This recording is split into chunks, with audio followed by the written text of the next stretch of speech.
I watched a lot of anime last year, and out of all of the series that I got to check out in 2024, I think that DanDaDan might have felt like it was the freshest out of the bunch. When I first went into the show, I didn't really know what to expect. Like, I hadn't watched any of the trailers, I hadn't read any of the manga, and the only thing that I really knew about the show was that Okaroon transformed into this thing. I knew that it was a shonen series, so I had kind of an idea of what I was getting myself into. Cool fights, monsters of some sort, themes of friendship, and probably some decent humor. What I was not expecting was what I got.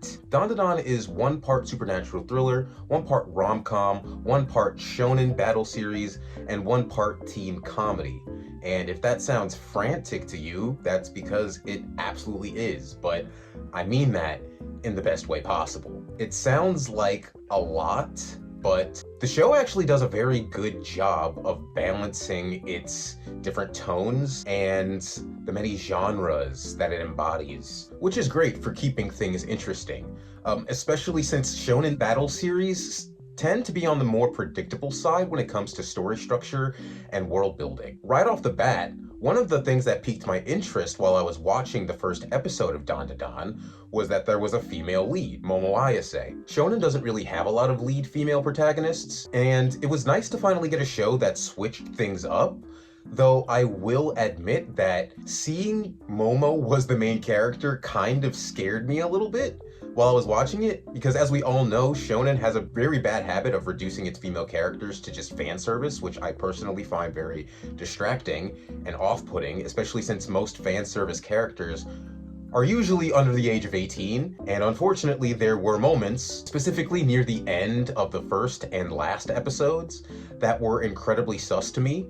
I won't go into detail about these moments because I don't want to risk getting into trouble with YouTube, but I felt like these moments sexualized Momo in ways that I felt were very unnecessary and kind of out of pocket. And they also felt like cheap ways for the author to build tension. Keep in mind that both of these moments place Momo, a 16-year-old girl, in danger of being violated, which made me very uncomfortable because, yeah, that's a child. And I get that that's the point, to make the viewer uncomfortable and to build tension, but I just don't want to see that. In fact, after watching the first episode, I actually had to debate whether or not I wanted to keep going, because I didn't want to risk having to see more moments like that. This, along with the fact that Ken has his banana organs forcibly taken from him by an older woman, made me wonder if the story of DanDaDan was actually going to be about sexual trauma. But after a rewatch, I think it's safe to say that the show doesn't actually quite delve into that subject in a very meaningful way, at least not yet. I think when other shows have depictions of assault, no matter how uncomfortable they may be or may make me, what keeps me willing to engage with those narratives is seeing these characters who went through that experience empower themselves in some sort of way. And we get to see their journey of recovery and how they heal from this experience. And so to have these teenagers go what they go through and not really unpack any of the craziness behind it in a meaningful way was really disappointing to me, and it felt very sus on the author's part, because we all know that a grown-ass man is writing this shit. Thankfully, Momo's character is actually very well defined. She's hot-headed, brash, and impulsive, but she's also very compassionate, resilient, and incredibly resourceful. She's a very active character in the story, and she gets shit done. Her psychic powers, although incredibly simple on paper, are super versatile, which allows her to approach battles in very clever ways. I said this before in my Hunter x Hunter video, but I really appreciate it when shonen series are able to put their characters in situations where they have to win, not by powering up endlessly or spamming their signature move, but by actually using strategy, and DanDaDan shines in this regard. The protagonists are frequently applying their powers in creative ways and thinking on their feet. Watching Momo and Ken argue with one another as they try to figure out how to navigate each challenge and use their power sets together, it was genuinely fun. A perfect example of this would be the race against Turbo Granny, which shows off some really, really cool animation. Watching Momo use her psychic hands to swing around the city while a powered up Ken is running at his absolute fastest in order to outrun the Turbo Granny, it was really exhilarating to watch, and I actually felt a genuine sense of danger trying to watch them navigate and swing across the city and fly through the air, and it gave me this rush, this sense of momentum, and the animators really managed to squeeze so much into that sequence, and it was really impressive to me. While we're on the topic of animation, I think that DanDaDan absolutely nails it. I really loved watching Ken transform in particular. His transformation looks so smooth every time, and it's super satisfying to watch. It very much felt like I was watching one of those oddly satisfying ASMR videos on YouTube or TikTok, probably in part due to the crisp sound design that's attached to the transformation every time it happens. It's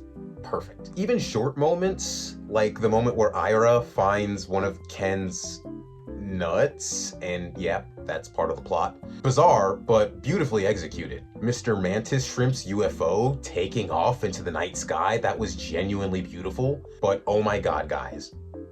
Episode 7. Episode 7 is what made me a fan of DanDaDan. Episode 7's Woman in the Red Dress sequence is just a masterclass in visual storytelling. I thought the show was perfectly entertaining before that point, but episode 7 just brought the series to another level with the animation hitting a new high during Acro Silky's flashback. All of the graceful camera movements, the scoring, the way the water and the stars and the dancing were animated, it was all super fluid and it looked so amazing. And the integration of CGI for the POV shot towards the end of the sequence, oh my god, just so masterfully done. I really love the way that Ira moves when she's in her Acro Silky form. Her fighting style is very ballet based, and you can tell that the animators put a lot of work into making her fighting style look super distinct and super graceful. Watching her fight was a lot of fun, and I really can't wait to see more from this character. The chase sequence with the anatomical model had me grinning from ear to ear the entire time. It was so goofy and so ridiculous, and I just couldn't help but love it. And it's got the same sense of momentum as the game of tag with Turbo Granny. Let's not forget the ghost haunting Gigi in episode 11. That was genuinely creepy.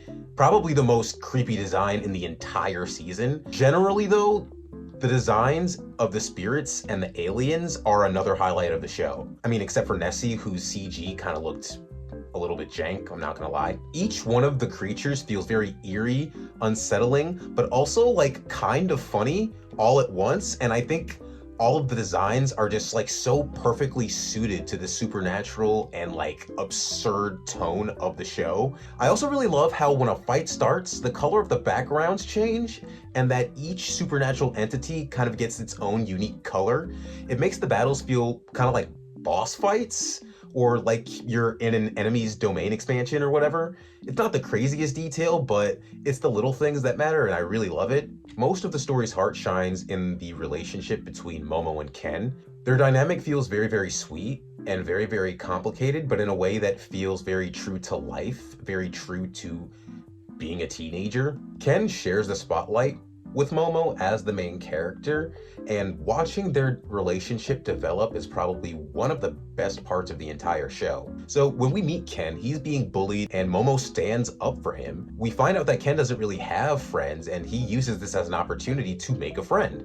And he starts geeking out about the occult to Momo, but Momo doesn't believe in the occult, she believes in ghosts. And so one thing leads to another.